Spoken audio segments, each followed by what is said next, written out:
Look at this DNA test result. Mexican woman, Guerrero. Born there, family there for centuries, 28% Filipino. She had absolutely no idea. Neither did her parents or her grandparents. But the DNA doesn't lie, and when scientists started digging, they uncovered a 250-year secret that connects Mexico and the Philippines in ways nobody imagined. You're in a small village in Guerrero, Mexico. The year is 2018. A genetics research team just discovered something impossible.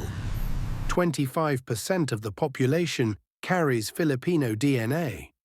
But here's the twist. These people had no idea. Their families have been Mexican for centuries. So how did DNA from 8,000 miles across the Pacific Ocean end up in their blood? This isn't just about genetics.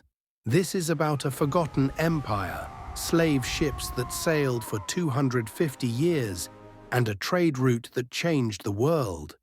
This is the story that both Mexico and the Philippines tried to bury. Welcome to the mystery of the Manila Galleons. The discovery.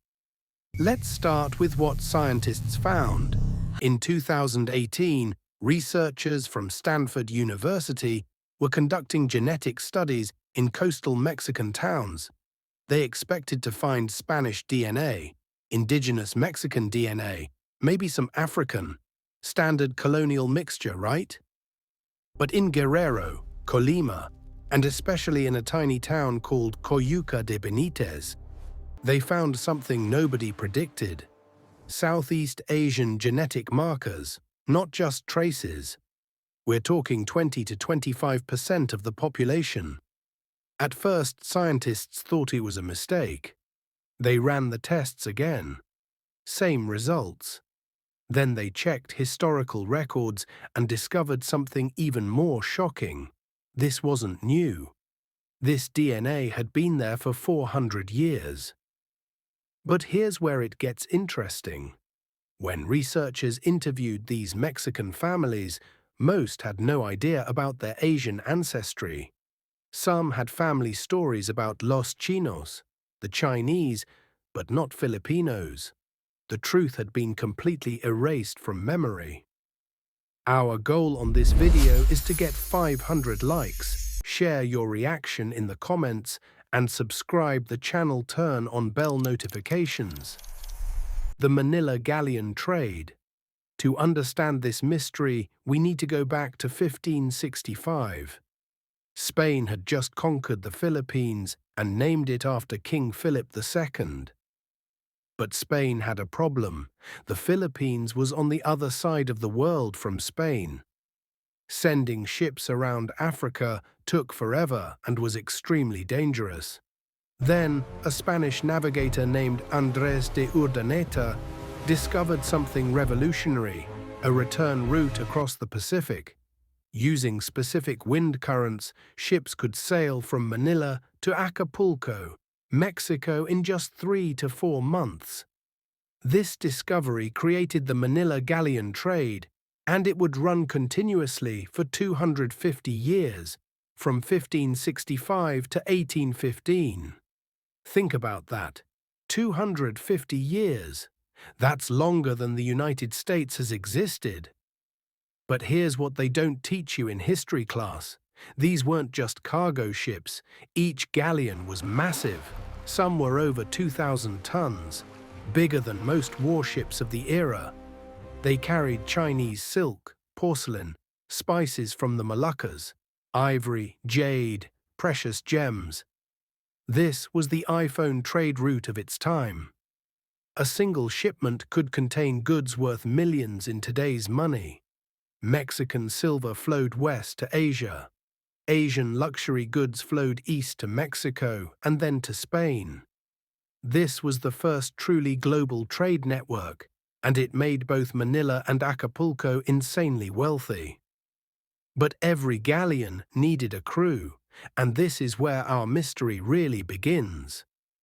If you're Mexican and you've ever wondered why your abuela had those features, drop Mexican in the comments.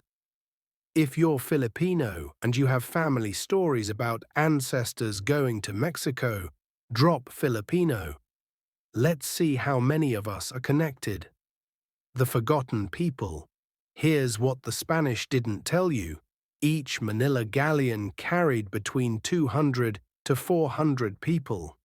Yes, there were Spanish officers and merchants, but the majority, they were Filipinos.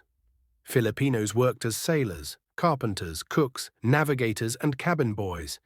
Some were paid crew members, but many, and historical records confirm this, were forced laborers, slaves in everything but name.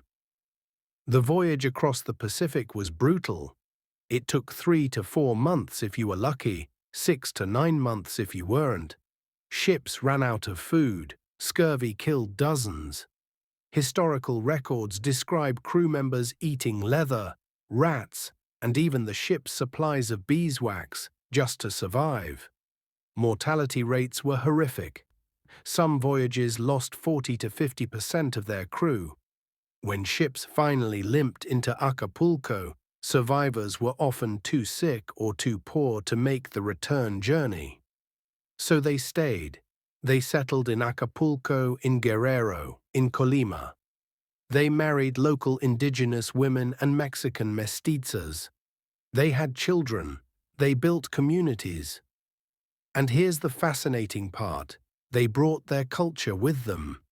In Guerrero, there's a traditional dance called Los Moros y Cristianos, the Moors and Christians. The costumes, almost identical to Filipino Sinulog festival clothing. Coincidence? I don't think so. In some coastal towns, linguists have found words in local Spanish that don't come from Spain or indigenous languages. They come from Tagalog. Words for certain types of fish, cooking techniques, even insults. The archaeological evidence. Now, if this was just genetic evidence and folklore, we might call it speculation. But then archaeologists started digging, and what they found was undeniable proof. In 2020, a team excavating in old Acapulco discovered something incredible: a 17th-century burial site. Among the graves, they found skeletal remains that showed distinctly Southeast Asian bone structure. But it wasn't just the bones. These people were buried with objects: Chinese porcelain, Philippine mahogany rosaries, and in one grave they found something that made headlines: a carved ivory pendant with Baybayin script. That's the ancient Philippine writing system from before Spanish colonization. But the most stunning discovery came in 2019. Marine archaeologists located wreckage of a Manila Galleon off the coast of Guerrero. When they brought up artifacts, they found crew quarters filled with personal items, pipes carved in Filipino style, cooking utensils specific to Philippine cuisine, even gambling pieces used in traditional Filipino games. These weren't Spanish sailors who spent time in the Philippines. These were Filipino sailors living and dying on these ships. But here's the tragic part. Despite living in Mexico, working there, building families there, these Filipinos were never officially recognized. Colonial records listed them as Indios, Indians, the same term used for indigenous Mexicans. Their specific identity was erased. Why? Because Spain didn't want to acknowledge the forced labor system.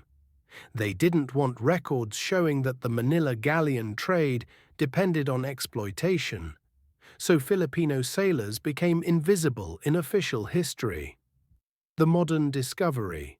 Fast forward to today. When those genetic studies came out in 2018, it shocked both Mexico and the Philippines. Suddenly, two countries that thought they had no connection realized they shared 250 years of intertwined history. In Guerrero, people started researching their family trees.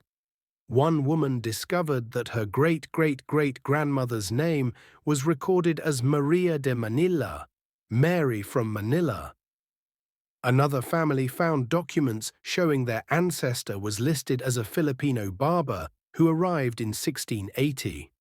The Philippines sent cultural delegations to Mexico.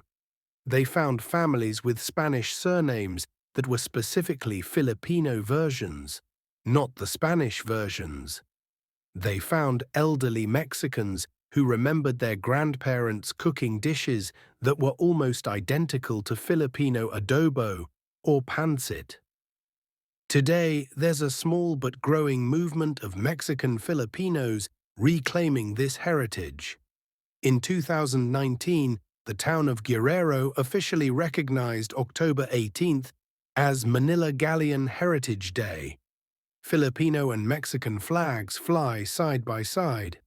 Some families have even traveled to the Philippines, searching for ancestral villages based on surnames and family stories. And remarkably, in some cases, they've found distant relatives who share the same last names and family legends about ancestors who went to New Spain and never returned. So why does this matter? Why should we care about DNA from 400 years ago? Because this is a story about hidden history, about the people who built empires but never got credit, about connections between cultures that were deliberately erased because they didn't fit the simple narrative colonizers wanted to tell. The Manila Galleon trade connected 3 continents for 250 years, longer than most modern nations have existed. It brought the first globalization, but it also brought exploitation, forced migration, and cultural erasure. Those 25% of Mexicans with Filipino DNA, they're living proof that history is never as simple as textbooks make it seem. They're evidence of survival, of adaptation, of people making lives for themselves even in the worst circumstances. Today, scientists estimate that between 1 to 2 million Mexicans may have Filipino ancestry. Most don't know it yet. Their family stories call them Chinese or just mixed, or don't mention it at all. But the DNA doesn't lie. The archaeological evidence doesn't lie. And slowly, the truth is coming out. The Manila Galleons may have stopped sailing in 1815, but their legacy lives on, in faces, in traditions, in DNA sequences that connect 2 countries across 8,000 miles of ocean. This is the hidden history of the Pacific,